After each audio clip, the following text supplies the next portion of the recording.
coaching call we have lined up because I've got my partner and my great friend on the call, and I really want to get you to know him and introduce him to you because Cliff has some really unique methods of not only getting your offer to the top of the pile of if you're in a market where you see a lot of people putting in multiple offers.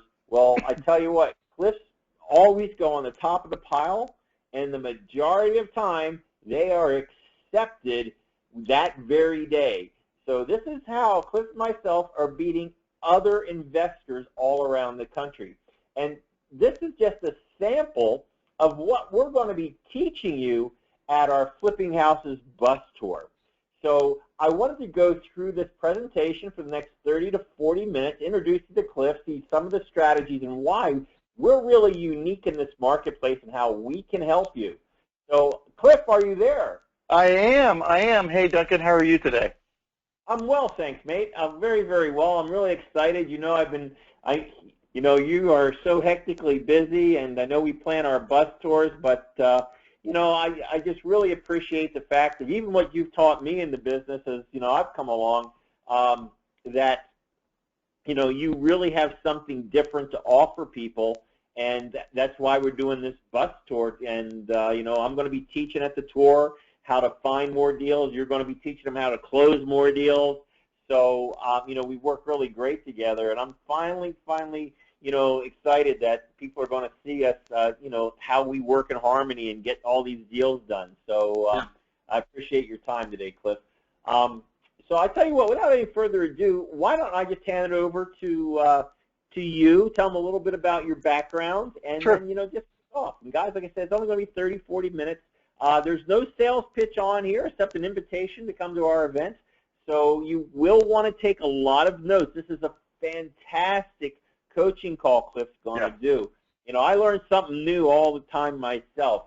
And this is one of the most in-demand topics in hot markets, how to get your offers accepted and beat those other investors. So, folks, you need to concentrate 100%. Get off Facebook, stop your emails, get your notepad ready. It's that intensive call that Cliff's going to provide you. So, Cliff, take it away. Awesome. Yeah, definitely take notes. Duncan, thanks for giving me the opportunity to be here and pass this information on to your coaching students, and hopefully it will help them acquire more deals in real estate. I know it's worked very well for me. I've been a real estate investor for 22 years plus now. I think I'm going to stop at 22 years because it's starting to make me realize I'm getting older. So I'm going to be using the 22 years plus as far as everybody's concerned. But no, I really did. I started about 1992 getting into the mortgage business, and I ran into some investors, and the rest is history. I started buying and selling houses as well. I've done a lot of buy, fix, and sell. I've done a lot of contract negotiations. I've been a principal or a party of over 1,500 transactions in that time. One of the things that I want to give to your coaching students today is one of the most effective and efficient ways of putting offers in, and how I negotiated my contracts in order to get them at least, maybe not to close every, you know, I wish I could put in an offer on every single property and get them, and there is a way, it's called, you know, bidding over asking price, but that doesn't work if you want to make some money in this business. But, right. You know, if I try to buy in the 50 to 65% range of fair market value, and what I found is if you just go in there and you throw a low offer in, they're going to treat you like you're some sort of bottom feeder and a grave dancer. So I've come up with a strategy. It works really well, and I'm just going to go ahead and pass it along to the people on the call now.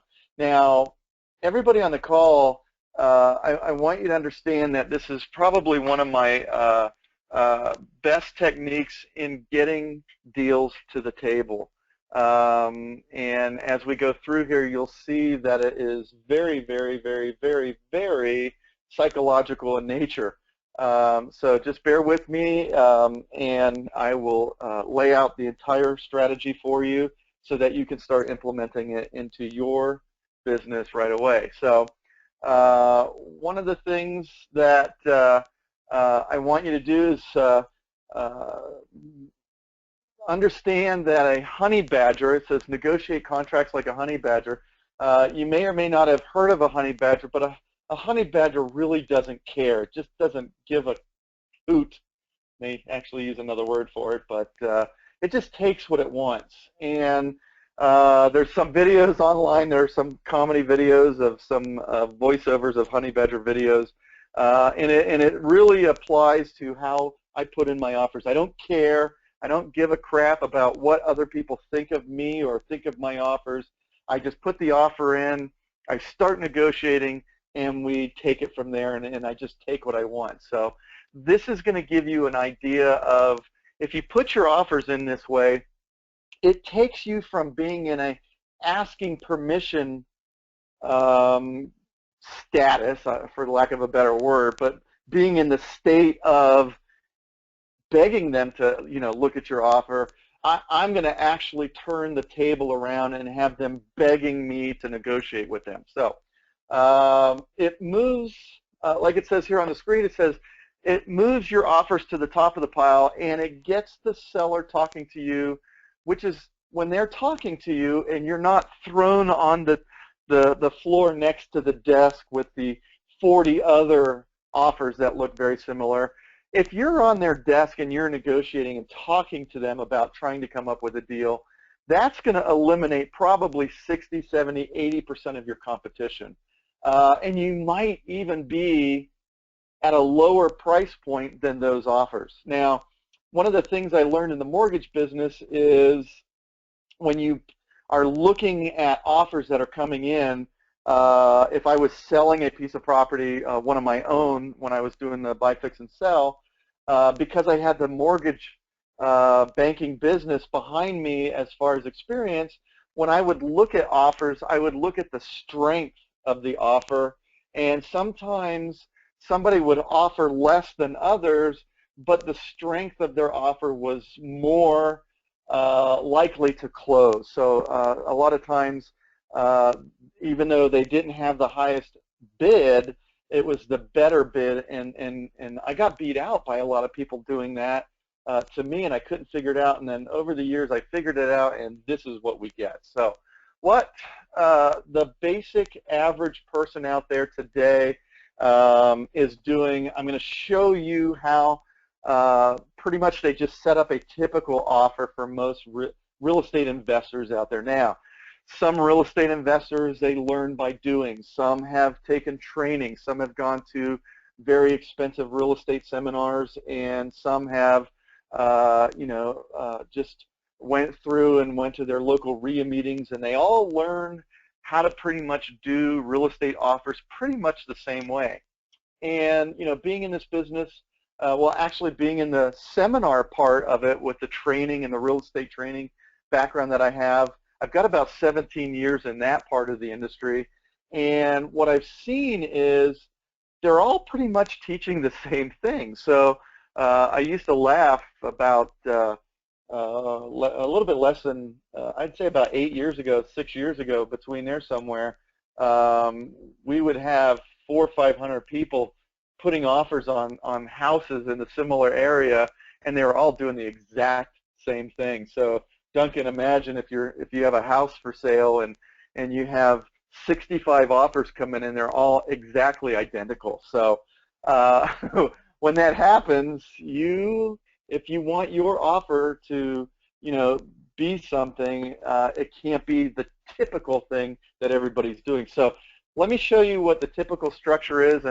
And first of all, I know a lot of people out there may or may not have the money, and they're looking to wholesale deals. So the way that my offers are set up is to enable you to do many different strategies. You can buy, fix, and sell it. You can wholesale it to a retail person, like a contractor that's going to buy it and fix it up and live in it themselves maybe. You can wholesale it to another investor. So you can get the house under contract, and then wholesale it for a sizable fee to another investor that you found it first, and it's exactly what they're looking for. Or you can hold the property yourself and make it a rental property and keep it for the rental income, or you can actually structure it to be a rental property for someone looking for a monthly return. In other words, they want to just buy the turnkey real estate deal that you create with a tenant and everything in place. So it all starts at making the offer. So here is a typical way that most people make an offer. Big thing that is being taught across the United States is you put the contract either in your name and or assigns, or you put it into a like an LLC. And what I've seen is over the years, most of the sellers are becoming more savvy as far as what offer structure means and what it correlates to the buyer. So one of the things that I've seen and heard over the many years that I've been doing this is if it's a contract that's in and or assigns, it's generally a known fact to the real estate agents, whether it's true or not, is that that person is going to try to wholesale the deal and they don't have the money to close. So it puts up a real negative aspect up front, and that's pretty much the first line on the contract. So that is typically what people do. Another thing that they do is they want to make an all-cash offer. In other words, there's no contingencies on the money. It's not contingent upon an appraisal. It's not contingent upon a credit score. It's just a all-cash offer. In other words, the money's in the bank and it's ready to go. Typically, people are putting in offers somewhere around the 50% range. Everybody out there has their own formula of how they come to their initial offer, or the first number that they throw out there. And I can tell you that as a majority, it's somewhere in that 50% range. The contracts are typically as is, which everybody's is as is pretty much today. If they write in as is, where is, with any and all defaults, it means that if there's termites in the property, they're going to buy not just one, but all of them, and any damage that comes with it. Or if there's any code violations or anything, they're just going to buy the property as is. They're also going to put that the contract is assignable. Now, it's not so bad that the contract says it's and or assigns, but they're also going to write in that this contract is assignable, which could be a checkbox, but most likely a lot of people are actually writing it into their contract. There's a little section on most contracts that say other on them, and they write it in there that the contract's assignable, meaning, hey, we told you in the beginning that we didn't have money, now we're actually verifying that. So the contract assignability is all good, unless you're the seller making the decision of whether you want them to have an assignable contract or not. And again, like I said, the agents today, the news travels like wildfire, and over the last few years, over the last decade actually, the agents have come to the conclusion that if it says that, the likelihood is very high that they can't close. Due diligence period. This is another item that people try to stretch out as long as possible in hopes of getting the house under contract and being able to verify all their information, the appraisal, what the value is, what the repairs are, what the market is. And if you don't have money and you're trying to wholesale deals, this is the period of time where during your due diligence period, if you do put up any earnest money, you can get that money back within this period for pretty much any reason. It's also the time that they try to wholesale it to another investor. So get the property under contract, and then wholesale it to another investor in that time period. So they want as much due diligence time as possible in case their go-to list says no, so they can start hustling it either on the internet or through other avenues. Closing on or before 30 days after the effective date specifically means that once you guys get a contract that's in full effect, you're going to close on or before or within a 30-day time period. So that's a very typical one to use as well. And then the earnest money deposit will be delivered. We used to put delivered 3 days after the effective date of $1,000 as an average. The misnomer of earnest money deposits is it's supposed to prove, this is what most realtors think today, that the more money you put down means it's a stronger deal, and you're proving your validity of the contract or your good faith in actually doing the deal. The more money you put down, the more stronger your offer is. Where in fact the only reason that a earnest money deposit is required is to cause what they call consideration. In other words, in contractual negotiations, a contract really doesn't mean anything unless there's some sort of consideration passed between the parties.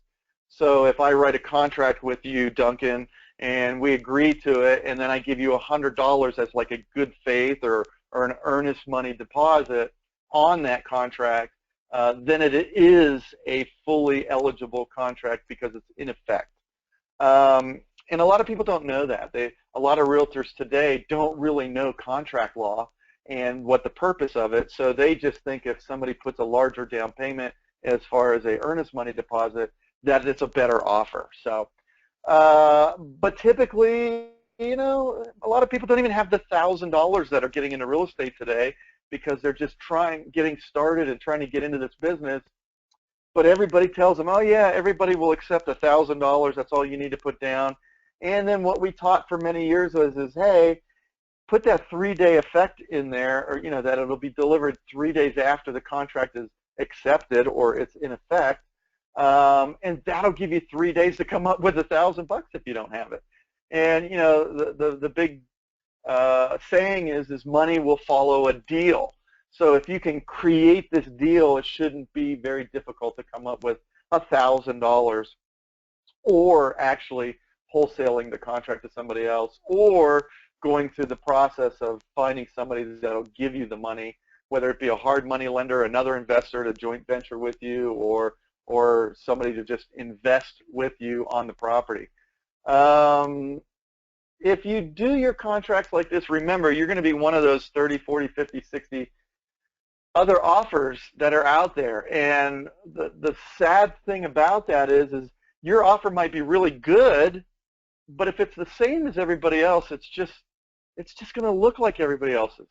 And as the real estate agents are filtering through the offers that are coming in, just imagine yourself in the olden days when you had paper, and paper would come over on the fax machine, and it would be a real estate offer, and they would have to put those in little folders, and they'd have all these folders on their desk, like 60 of them if they got 60 offers, and they would have to take the ones that they might want to work with and keep them on their desk, and then the rest of them they'd literally put down on the floor next to them because they're like, oh, we're not even going to deal with this one. We're just going to cancel this one, or we're just going to outright reject this one because it's the same as everybody else's.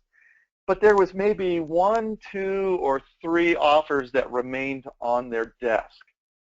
So you have to be one of those offers on the desk. And I've come up with a way of making my offer different, and I want to show you now the difference between the way I just explained to you, which is the way most people do things, and the way that I do things. So we're going to restructure the purchase agreement as far as the contingencies and the verbiage that we're going to put into the contract. Now, before I talk about the all-cash offer, no contingencies at 50%, because that's pretty much the same thing, I want to talk real quick about how to put the offers in and how to hold title. Now, I use what they call a land trust. I'm not going to get into it right now, but technically what happens is a land trust is an agreement between a trustee and a beneficiary, and my trustee or my attorney puts in the offer in his name. He takes title in trust for the beneficiary of the land trust, and let's say I'm the beneficiary in this case. So I'm not on title anywhere. I'm not in any of the paperwork anywhere because I'm just the beneficiary. But the really cool thing about that is if I put it in my attorney's name and or signs, they're immediately going to get a false idea that we don't have the money to close. And if I put it into a land trust, most people don't understand in the business what or how a land trust works. So all I have to do is explain it to them, and there's definite ways to do this quickly and easy to where they understand it. Once they understand how it works, they just move forward. Now, the real benefit of doing it with a land trust is because I'm the beneficiary, I can sell my beneficial interest to anybody, anywhere, anytime, because it has nothing to do with the public record. So it makes my contract assignable without anybody even knowing it, and I'll explain that a little bit later here. So I put the contract in the name of a land trust. So that's my trustee signs the paperwork, and let's say I get the deal accepted. I then direct my trustee to sell my beneficial interest for $10,000 to Duncan, who wants to buy the property for $100,000. So Duncan would see my $100,000 contract and say, I'll give you 10 grand on top of that, Cliff, because it's a great deal for me. So I would get paid $10,000 for selling my beneficial interest, and then Duncan would close that contract because he would then be appointed the beneficiary. So without going into that because of the details, that's a whole other call, Duncan, we should do actually. The all cash, so the property or contract is going to be written in, the buyer is going to be my trustee's name for the all cash offer land trust, number 67325. That's who's going to be taking title as well. Now, it's an all cash offer. There's no contingencies. That's the same as the other ones, right? So, and it's as is, where is, and that is also the same as with everybody else. Now, the next thing we had a problem with before, that they wrote in there that the contract is assignable. So what we're going to do is we're literally going to write in there that this contract is not assignable. And we write it in. We don't check the box. We want to write this in because we want to target their focus to the fact that we're writing it in that it is not assignable. Again, it's a psychological play. If it says this contract is assignable and they think that we don't have any money, especially if we do the contract in and or signs, or double thinking this now, we've taken that first negative out, and now we're actually removing that negativity out completely by saying it is not assignable. So the opposite of this contract is assignable means they don't have the money. So this means exactly the opposite. In a psychological second, they have this thought that, oh, these guys have the money. Let's rock with these guys. Now the next thing is a due diligence period. We said earlier we needed 15 days or plus. I know California has a 17 days as a minimum on their contract. It's actually written in there. So my due diligence period is going to be 48 hours. Now, I don't want you to write in 2 days because 48 hours psychologically is so much sooner than 2 days. I know you're saying, well, geez, Cliff, that's the same thing, and you would think that, but the first reaction they see is that word hours, and therefore they make it in their brain a much shorter time. I can't answer I'm not a psychologist, so I can't answer why they do that, but I just know that they do. Now, with the due diligence of 48 hours, that's first of all, it's not a and or signs. They're buying it as is. The contract is not assignable, so these guys really have the money, and wow, they must be really ready to go because they're going to do their due diligence in 48 hours, not even 5, 10, 15 days. So that's a good strengthening of your contract as well. The next thing we do is, remember earlier I said the typical person is going to close in 30 days. So what we do is we write in there that we're going to close in 5 days after the effective date. Now, the interesting thing here is they're always going to come back and say, whoa, wait a minute, we really like your offer, but we can't close in 5 days. That's really where you want to be in a negotiation point, where they're telling you they can't comply to what you want. In other words, you don't want them saying, hey, hurry up, we don't want to, we want to close in 30 days and you put 45 days on there, now you're holding us back. This way, it's saying that we're on 5 days. My simple reply is, hey, look, I know you guys can't close in 5 days. I know, whatever you want to do for as far as the closing time, 15, 20, 30 days, I'm ready when you are. So I'm waiting on you is the last thing that you want to say in that is, I'm waiting on you. It turns the table of performance around, and it puts all the pressure back onto them instead of onto you, which is a good position to be at this point in time. The next thing it states is that the earnest money deposit will be delivered 3 days after the effective date. Remember I said earlier, $1,000. Well, let's say I put that contract in on that house that we were arbitrarily selling to Duncan for $110. Well, my contract price was $100,000. If my contract is for $100,000, then my earnest money deposit delivered 3 days after the effective date will be $100,000. Okay, so imagine you're selling a very high-ticket item like a car or some very expensive jewelry or a very expensive watch, and 5 people come in and say, hey, someday we'll give you the money for it, but we have to have our jeweler look at it, and we have to do this, that, and the other thing, and I walk in with a briefcase full of cash. I'm going to be looked at more serious than the other people. Even if they're offering more, I've got the money on the table. So it's kind of the same psychological effect that I'm creating by putting a full contract offer in as my earnest money deposit. So basically they look at my offer and they say, oh wow, this is a really good offer. The terms are very favorable. My God, the guy even put the entire amount up in escrow, even though I haven't even done it yet. It's really difficult to overcome them saying, yes, we want this deal, but the only problem that they're going to have is the very top line up there, the all-cash offer at 50%. So usually what they're going to do is they're going to counter offer me.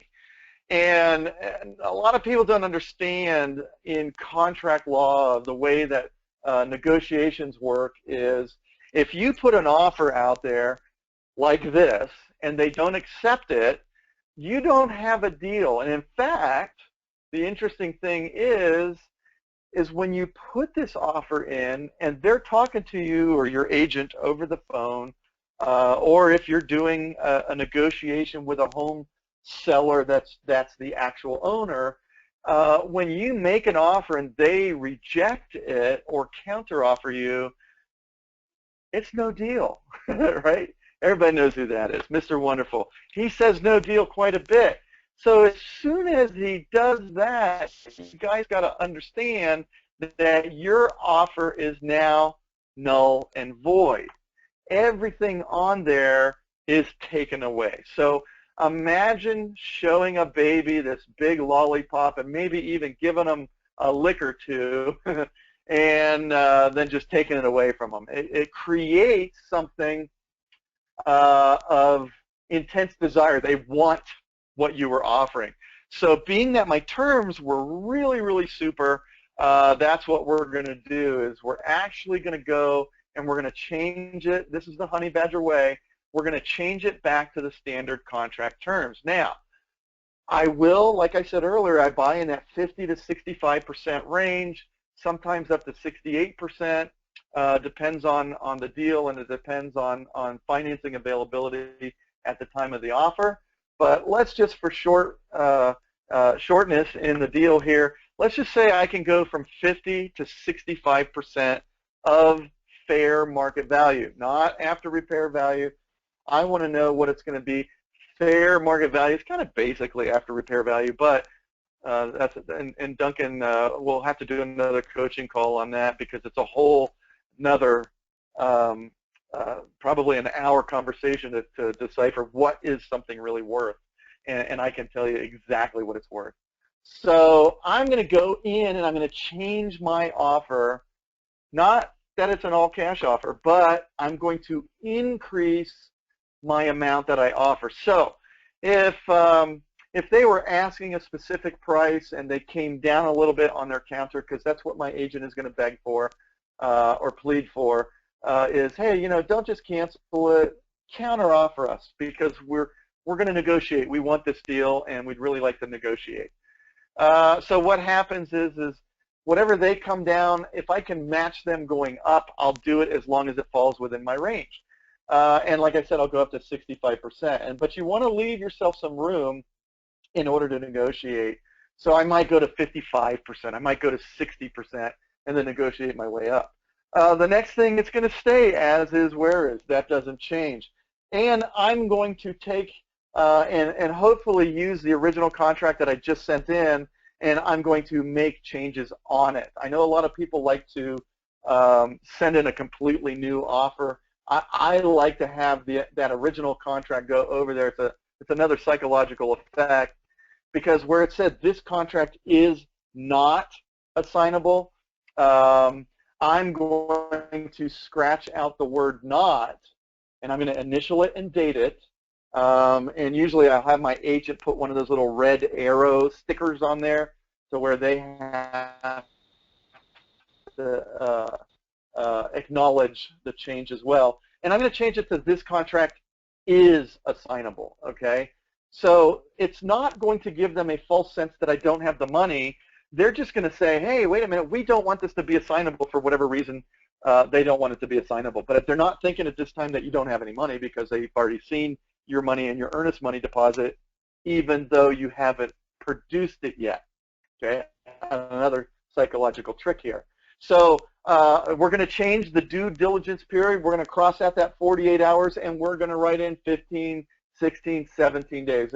If California allows 17 days for due diligence, we're going to write in 17 days. And then we're going to change the closing from 5 days after the effective date to 30 days, immediately going back to the standard contract terms, if you can see them. And the next thing you're going to see is, sorry about that, my phone was ringing, closing on or before 30 days. We're going to push it back to 30 days and not close in 5 days. So it's taking away the pressure from you, and it's kind of giving them some relief. So it's a good thing for them. And then, of course, right where it says the earnest money deposit will be $100,000, we are going to cross that out, set our initials there, and put a date there. We're going to put one of those big red stickies again there with the big red arrows on the contract for them to initial as well. And we're going to take away the $100,000, and we're going to make it $100,000. Okay. Now, a lot of people are going to say when they get this offer back, a lot of the agents are going to contact my agent, and they're going to be like, "What is going on? Wait a minute. Why did you do this?" Usually, and I can't say I'm on the call, but usually a lot of expletives are used in order to find out what are we doing? What are we doing? So at that point in time, you can start negotiating these terms back to more favorable terms. The good thing about it is that the terms that you negotiated here are all, I call them throwaway issues, because honest to God, we're negotiating terms that are kind of irrelevant. If you need 30 days to close, well, that's fine. We're there. They might say, hey, you know, there's absolutely no way my seller's going to accept a signable contract. So you make a big deal about giving them back the non-assignability of the contract. You know, the earnest money deposit, say, you know, look, you didn't accept my original offer, so you're not going to get any of those terms, but I am flexible, so, you know, I'll give you $2,000 in earnest money deposit. And they'll say, oh, geez, no, you know, it was $100,000 and you were going to put up 100, so we want you to put up $20,000. And I'll say, that's fantastic, I can do that. In fact, what we'll do is I'll give you the $1,000 now, and then once the due diligence period is over, we'll put another $19,000 in, and then you'll have your $20,000 deposit. In other words, you kind of give them what they want, but now they're negotiating with you, trying to put the deal together instead of just throwing your offer on the floor. And the really cool, awesome thing about that is you are talking to them, you are negotiating with them, you are kind of on the defensive at this point of saying, hey, I gave you the lollipop, you didn't take it, so now I don't really want to play with you anymore. So they're trying to get you to come to the table so that you'll play with them, right? And you know, Duncan, I'm sure you'll agree with me that when you turn the table on them and they're like trying to get you to do the deal, it puts you in a much stronger position of being able to put deals together. So a couple other things I want to talk about right here before I conclude, because I don't want to take up too much of your time. I want you to understand that when we originally put the offer and we said that it was as is, where is. Now, once you get an accepted contract and they said, hey, you know, you negotiate the deal and you're moving forward and you've got your time frames and everything, and you've got a deal that's at 50, 60, 65, maybe even 68% of fair market value, you've got a deal. And what you do is you go and you do your due diligence. So the first thing you got to do is you got to send your contractor over there. This is something I give away to my my students that do my personalized training. I don't tell the general public this, but I'm going to go ahead and give it to your students here, Duncan, because I think it's something that they can use to really benefit them. I know as far as a percentage of dollars versus a percentage of the value of the property, approximately what my repairs are going to be to, quote, put lipstick on the pig. And I come up with the percentage. So if I was doing this $100,000 deal that I was picking up for 100 and it was worth, say, 200,000, I know I'm going to be in the mid-20s to do the repairs that I'm going to do. And I don't want to go into detail now of what I do, but it comes out, you know, after doing 1,500 plus deals, I know what that average is. So we apply that average. So let's say it's 24 grand. So I call my contractors up and I says, hey guys, here's what I want to have done. And I tell them exactly what I want done. And here's how much I have to do it with. In other words, I say, hey, I want lipstick on the pig and I got $24,000 to do it with. You guys need to go over to the house and tell me if you can get it done for that. And if not, you need to tell me how much can you get it done for. Now, they're always going to come back and they're going to say, hey, Cliff, I can do it for 24 grand. Or they're going to say, hey, I can't do it for 24 grand because it needs these additional things that aren't on your list to make it saleable. They're never going to come back and they're never going to say, hey, I can do it for $21,000. But then again, you never know. They might do that. So the thing to remember is nobody knows how much you were expecting to pay on the repairs when you made this offer. So when I get my contractor bid back that states on their letterhead and everything, their bid, that they can do the repairs listed for $24,000, the first thing I'm going to do is I'm going to attach that as an addendum to the contract, and I'm going to fire it back over to the listing agent, and I am going to ask for a price reduction. And if I'm asking, if I have a bid for $24,000, I might say something along the lines of this. Look, when we did our initial offer, before we did our due diligence, we were expecting to pay somewhere around $12,000 to $13,000. So let's just say $12,000 $500 to do the repairs on this property. And our bid, just for making math easy, came out to $25,000. So what we're going to have to do is we're going to have to ask for a $12,500 price reduction in order to move forward. Now, I've got a strategy of 4 ways of telling them how to do that price reduction, but I can tell you that they're initially going to say no, and then you're going to give them these 4 reasons why they should do it, and they'll probably, on a $12,500 thing, they'll probably give you back about $6,000 or $7,000.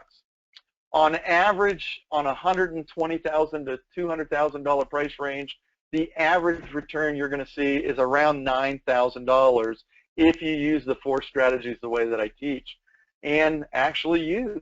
So what happens is when you do the price reduction and you get that money back, whether you need it or not, it just makes your deal better. And it also pulls you back. You know, if it's a $200,000 value of a house after it's all done and it's your market value, and you get $10,000 back, you know, that's 5%. That brings you, if you were at 60%, that brings you down to 55%. So it's all in the way, because everybody always says, well, once you make an offer, you can't go backwards. Well, this is living proof that you can if you do it right.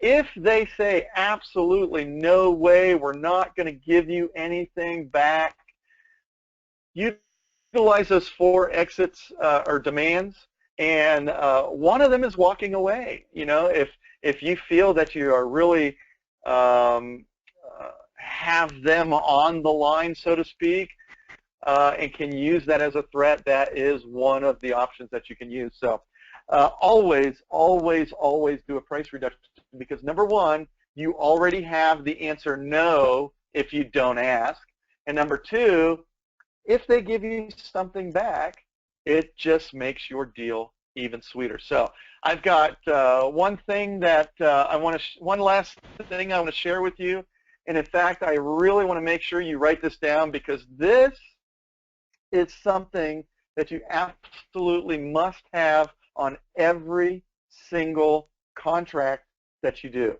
And it goes as follows, and I'll go ahead and read it while you guys are writing it. And I'll leave it up here for enough time for you guys to write it down as well.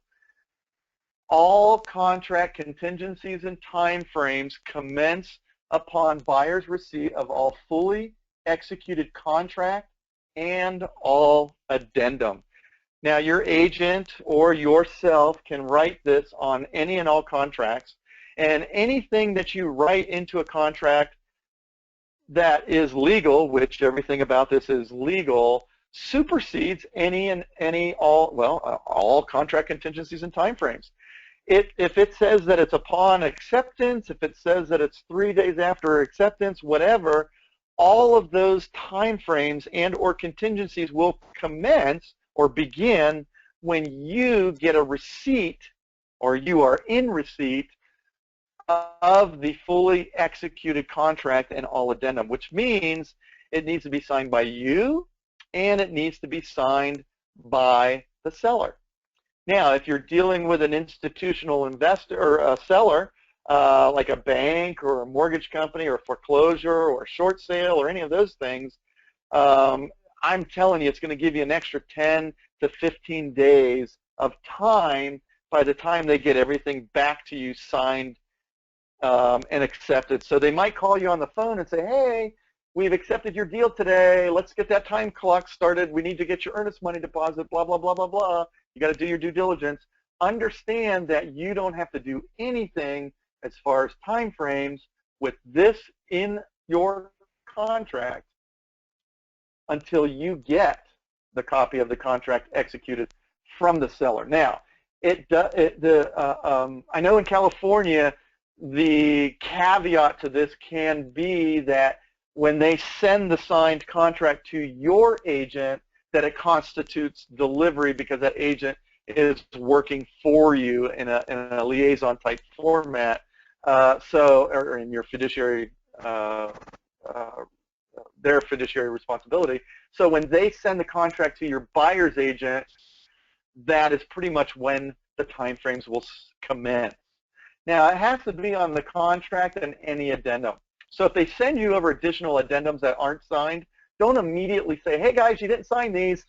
Use that to buy your time, because they're going to come back in about 3 days, 4 days and say, hey, we don't see your earnest money deposit in there.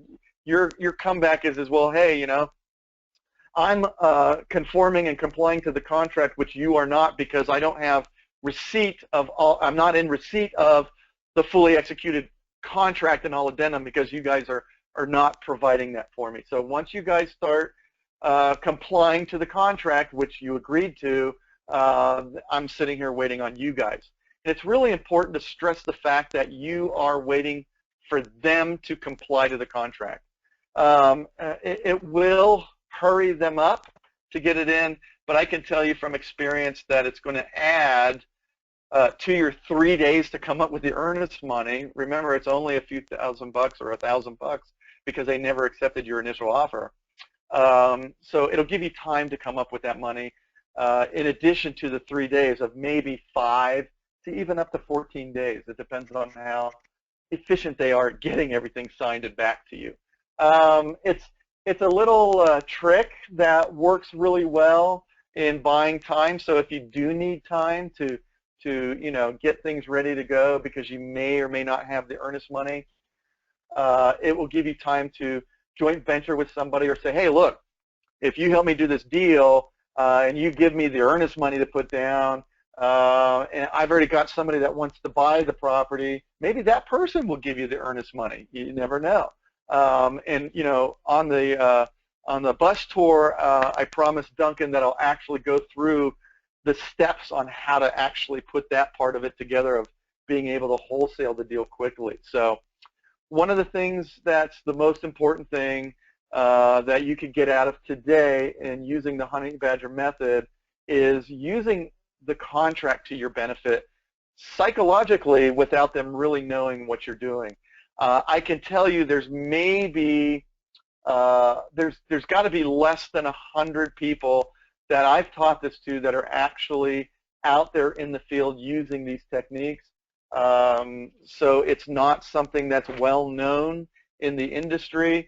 I've been using it for years, and I've never, ever, ever had anybody accept my initial offer. So the good thing about that is of course, if they accept your first offer, you offer too much. You really need to look at the deal again. But the good thing about it is, for us, is they're going to counter and take us through what I just showed you of the counter offer strategy that I've given you, which is what I call my Cliff's Honey Badger method of putting deals together, contract negotiation. So Duncan, that's pretty much all on this strategy that you know, we were talking about sharing.